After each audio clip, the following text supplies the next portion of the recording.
Well, good morning, church.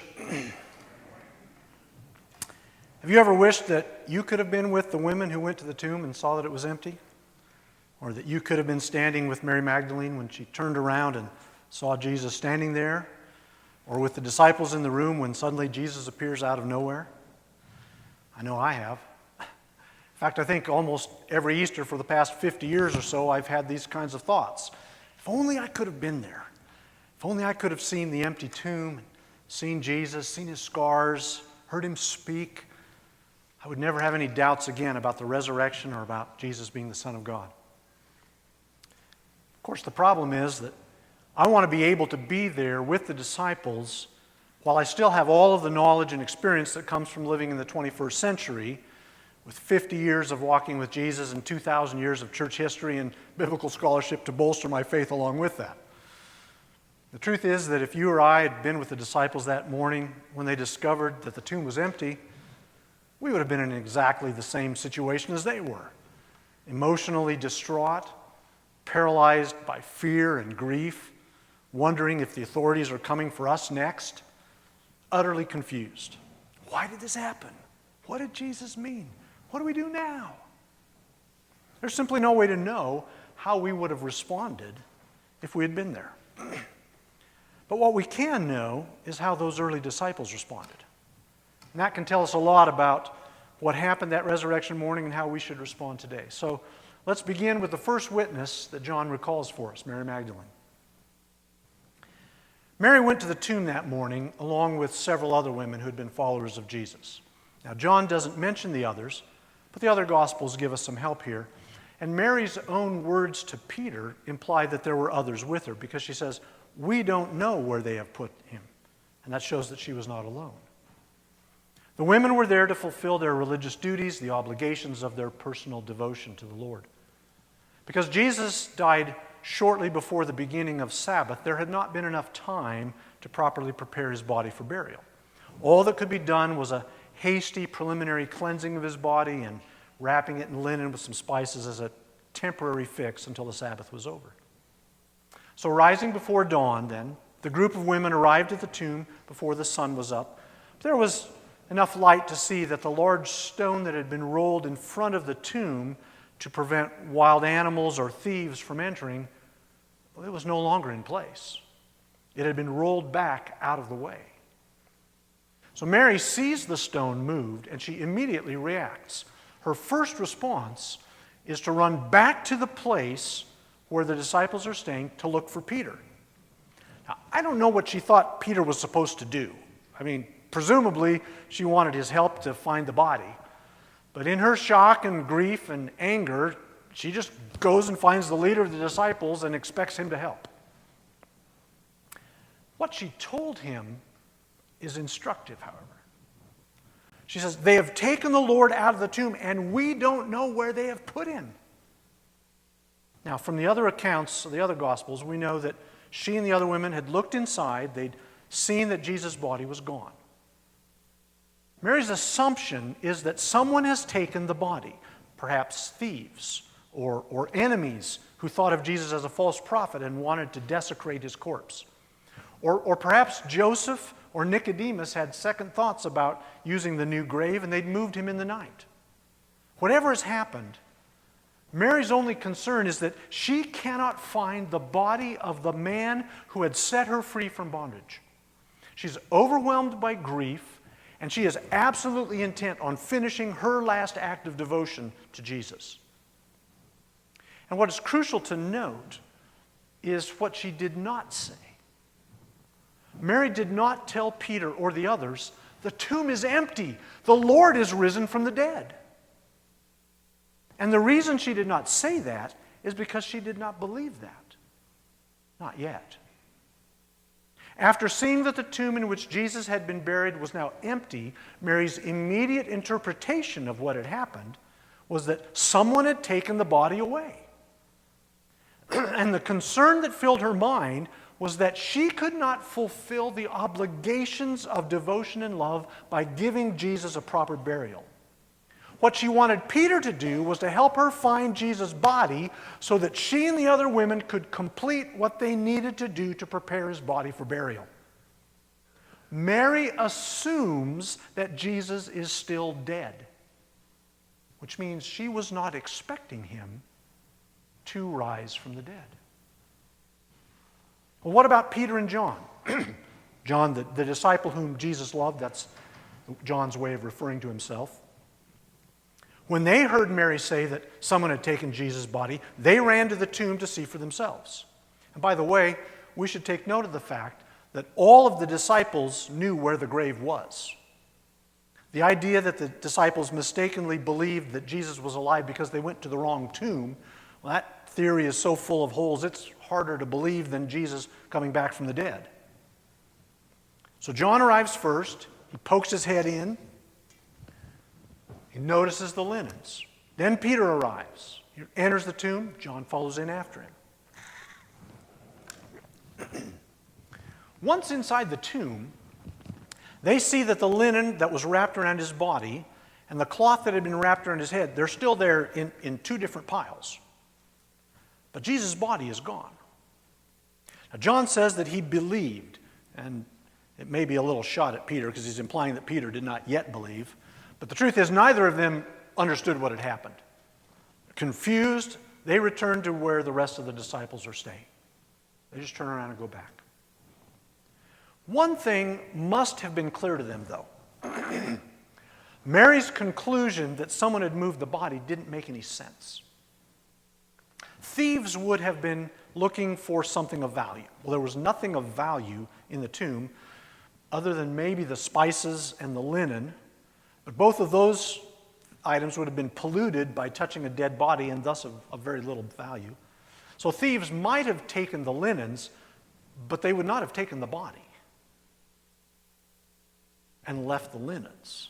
If an animal had hauled the body away, the linens would not have been lying in the tomb. They'd have been strewn over the trail that the animal had left and dragging the corpse away. And if someone simply wanted to move the body to a different grave or to some different location, they would have kept the linens around the body so that they didn't touch the body itself, or just because it would have been easier to transport the corpse that way. So whatever had happened, it wasn't a case of someone just moving the body.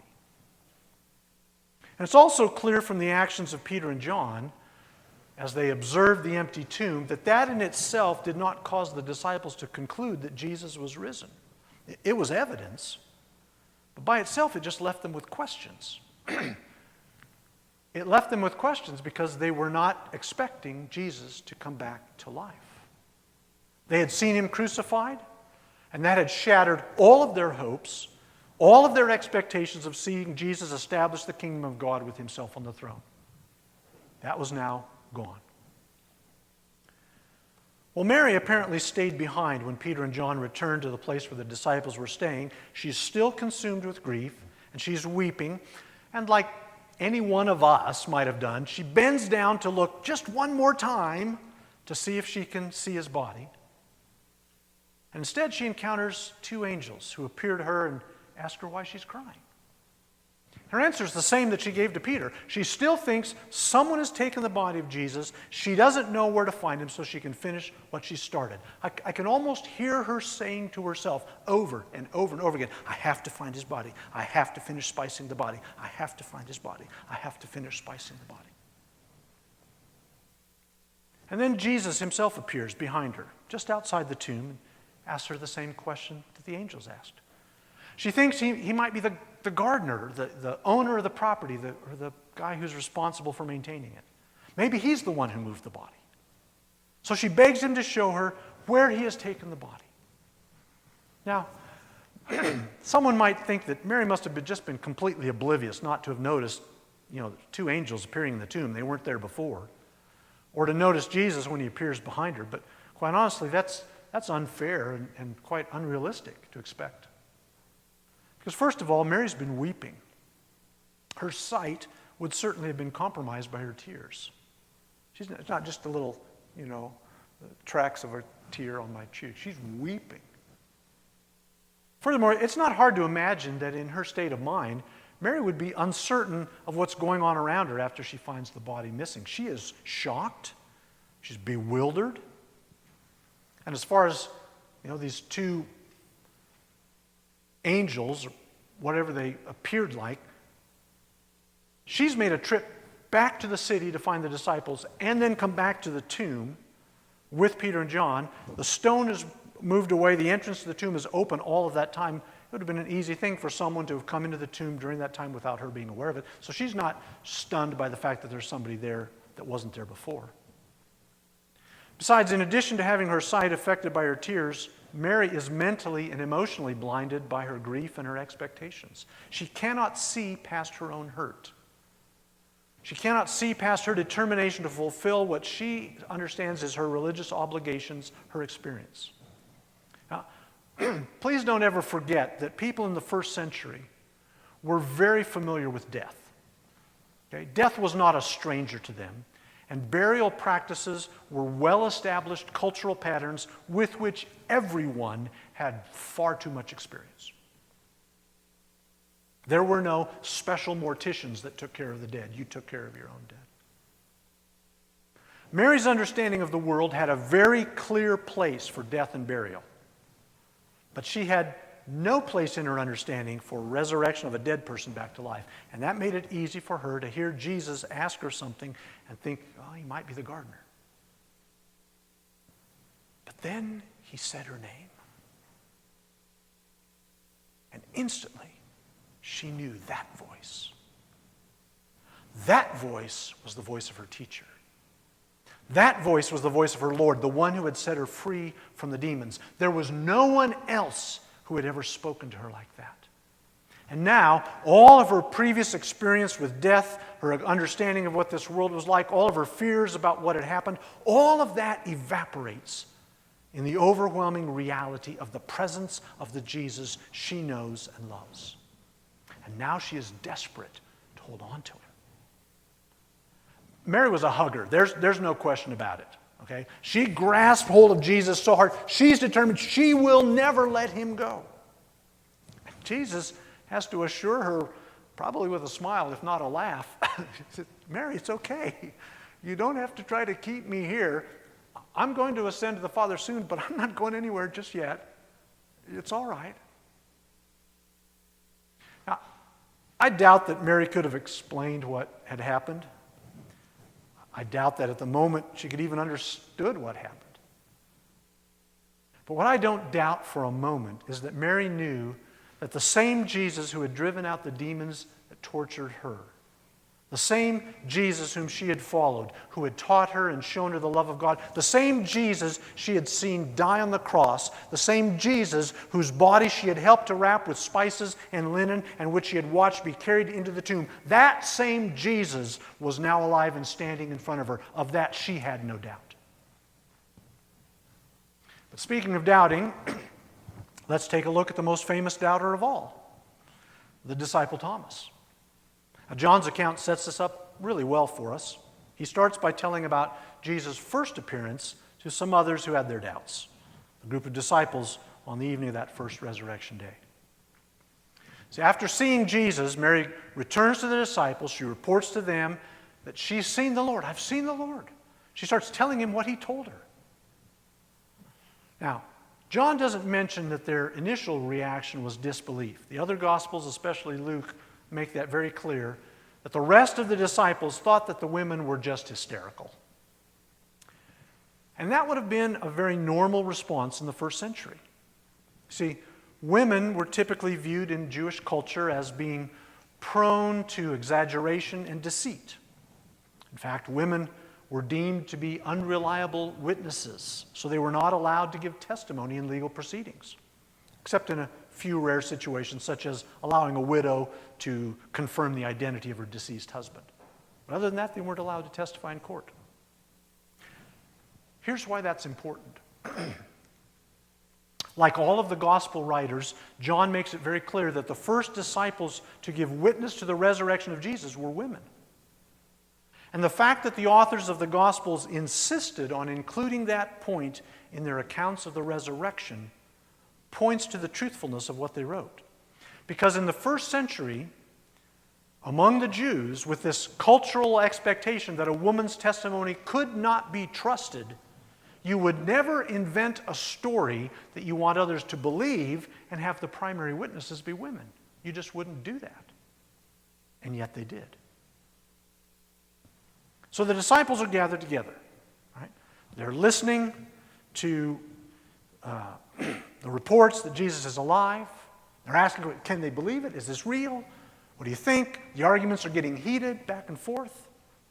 And suddenly, Jesus appears in the room. The doors have been locked.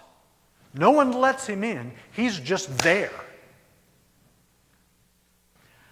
I'd love to have that moment on video, right? Because I don't think everyone was smiling and laughing when Jesus appeared. I think they were terrified, scared out of their wits, and I think there was an extra load of laundry for the group the next day, is what I think. But the disciples very quickly realized that what they were seeing was real. It wasn't a dream, it wasn't a ghost, it wasn't a trick. Jesus himself was alive. He was well, he was with them, and now everything was different. They'd seen the resurrected Son of God themselves, and they believed, even if they couldn't comprehend what it was that had happened. But Thomas had not been with them that night. We don't know why. When the other disciples tried to tell him that they had seen Jesus, that Jesus had appeared to them, to all of them, that they'd seen his scars, Thomas wasn't convinced. He needed proof, he needed irrefutable proof, and he needed something tangible. Now let's not mistake what he says to the other disciples. Because when Thomas says that he won't believe until he can place his own fingers in the nail holes in Jesus' hand and stick his hand into the spear hole in Jesus' side, he doesn't think that's going to happen. He doesn't think that's possible. He's saying to the rest of the disciples, I think you're all crazy. Or you've let your imaginations run wild. Thomas is saying, what you are telling me is impossible to believe. And so the doubt that he has, for which he earned the nickname Doubting Thomas, his doubt was aimed at them. He was doubting them, doubting what they told him, doubting what they said was true. And the only thing that was going to move him from that place of disbelief is if the impossible happened. That Jesus showed up and let Thomas see for himself. Excuse me. During his years of public ministry, Jesus regularly refused to accommodate those who demanded proof of him. When the Pharisees demanded that he do a miracle to prove that he was the Messiah, right after he'd already done a number of miracles, Jesus told them, the only sign you're going to get is the resurrection of the Son of Man 3 days after he dies. Because if they didn't believe in the miracles he'd already done, why would they think they would believe when he did one more? So it was an act of kindness to a man that he greatly loved. When Jesus showed up a week after his initial appearance to the disciples and offered Thomas the irrefutable proof that he had demanded. I think Jesus knew that Thomas was willing to believe. I think he knew that the man's heart was good. And he also knew that Thomas was struggling to comprehend the incomprehensible, just like all of them were. And so he gave him a chance to declare himself. Jesus made a special appearance just so that Thomas's doubts could be eliminated. But he lets Thomas know in no uncertain terms that he really should have believed the testimonies of his friends. Stop doubting is Jesus' very familiar rebuke. It's one that the disciples had heard repeatedly while following Jesus around in Galilee. Now, to his credit, Thomas responds immediately with genuine faith, with a burst of insight, in fact, that may have exceeded anything that the others had come to realize already. Because Thomas knew instantly that if this was Jesus, if he was really alive, really back from the dead, then Jesus wasn't just an earthly king. He wasn't just a prophet. He was divine. It was absolutely impossible, but the truth was right there in front of him and undeniable. God had appeared to him. The Jewish builder turned rabbi whom he had followed around Galilee for the past 3 years was none other than the Lord God of Israel. So Thomas declared himself. And he declared Jesus to be his Lord and his God. He believed and he worshiped because there was nothing else to doubt, nothing else to question. He stepped away from the doubt that he'd built up remorseful for not believing what his friends and the fellow disciples had said. And so Thomas became one of the chief messengers of the gospel. Eventually traveled to the southern part of India, started churches that continue to this day. Some of us, or all of us some of the time, are like Mary when she came to the tomb that first time. We're busy with our obligations, doing what's good, busy with church activities, and carrying on with our responsibilities. But all of our devotion has blinded us to the fact that we're living as if Jesus is still dead. We're just trying to keep things pretty so that we feel better even though he's dead. We only see what our previous experience allows us to see, so we don't believe.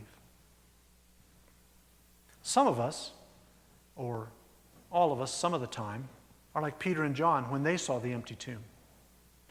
We know something happened, and we're not going to say anything to anybody who believes that Jesus is still alive, but honestly, we're just sort of stumped by all this supernatural talk. We'd prefer just to hang out with the disciples, go on with our lives, and try to figure out stuff on our own. We see something that we can't explain and just live with it, but we really don't believe. Some of us, or all of us some of the time, are like the other disciples. We hear these reports about Jesus being alive, about an empty tomb, about him appearing to people we know. Sounds nice, but it also sounds too good to be true. Like wishful thinking, like someone who's talked themselves into believing the impossible just to go along with what everyone's saying around you. So we wonder, it would be nice, but we see others who believe, but we don't know what to believe. Some of us, or all of us some of the time, are like Thomas. We want irrefutable proof before we will be convinced. God might speak to someone else, but until he speaks to me and shows himself to me, lets me see his nail prints, I'm not going to believe, because I don't take anyone else's word without proof. No way I'm taking the word of people I don't know. I won't believe until I see. But all of us can be like Mary. When she hung around after Peter and John left, because in spite of all the things that kept her from seeing and understanding, when she heard Jesus call her by name, she immediately grabbed hold of him, determined to never let him go. She didn't need an explanation. She didn't need Jesus to make sense of everything that made no sense at all. She just needed him to be alive again. And her faith was renewed when she recognized that Jesus was alive and was calling to her. She believed in spite of what she could not see, and was rewarded with having her eyes opened to really see. Well, you might be thinking, I still think I would have liked to have been there. So I could have seen Jesus for myself, to see the scars, hear him speak, see him appear out of thin air. That would have been cool. Well, then my doubts would go away too.